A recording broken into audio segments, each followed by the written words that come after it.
Yung kadlawon na, kita kag makan-an niya 50 pesos sa imong kwarta, kusog na kasi mo 50 pesos diri. And I tell you guys, ang palabukan diri dapita, di na ako katong palabok kaysa akong childhood na dalon ko sa akong papa sa palengke, mga unig palabok. So nga na ang fees diri, 50 pesos lang. Buo na itlog ha, wala gichop, buog yun. Kana na itong palabok. Mo nila ang normal serving. Ano mo na meat, dagang chicharon, yan nga ni kadagan ng sauce. Siyempre, magpalabok ka guys. Timplahan mo o patis. Kanya kaning pepper. Pepper. Unya, kalamansi. Mahal ko kalamansi, te. Kalamansi. Mo yun yung standard. Unya, kung timpla yun ka, mo yun ang mo yun ang palabok diri. Dapat timplahan yun mo. Para po, swak po sa imong panlasa. Kaya nalang itlog na buo. Grabe no, kay mahal na kay palitonon, pero ilahang itlog buo gihapon nang ginaserve sa 50 nimo.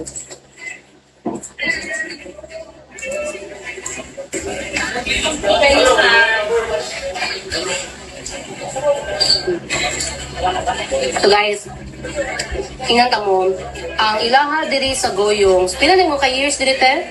15 years na sa diri niya. Ilahang style sa ilahang palabok, mas garlicky. Okay, unang difference niya sa ikas. Yeah. Sold na sa 50 pesos. Dry food lang. What's up? Or toasted bread. Dog bread. Toast. Tunata diri sa pikas. Kay kani, ginadayo po ni sila sa ilang palabok. Actually, both man sila good na strong points. Kato kay garlicky. Kani po ilaha diri kay hindi po yung sauce. Wala yan ang sauce diri. Isa parang timpla. Mas malasa ang sauce diri. Pero dito, mas meaty po the taste. Pili lang ka, pareho sila 50.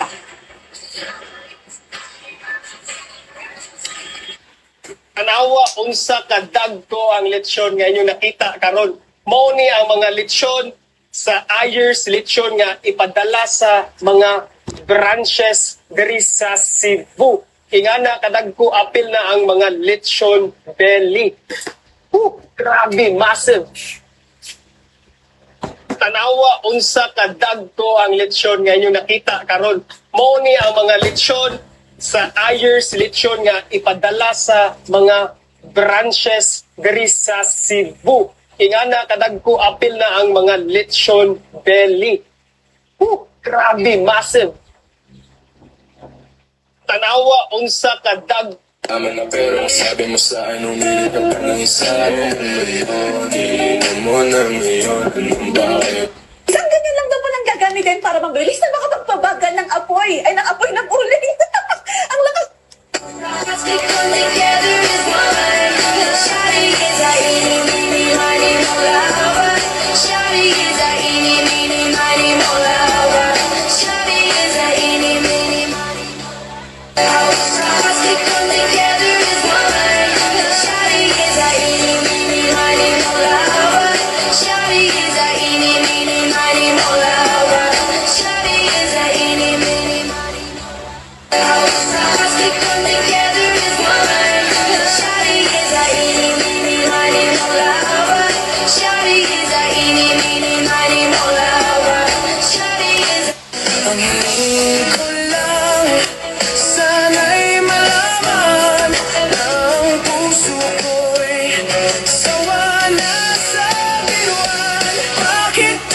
Look at this highlighter na mayroong soft mochi texture. No need to worry kung mabasa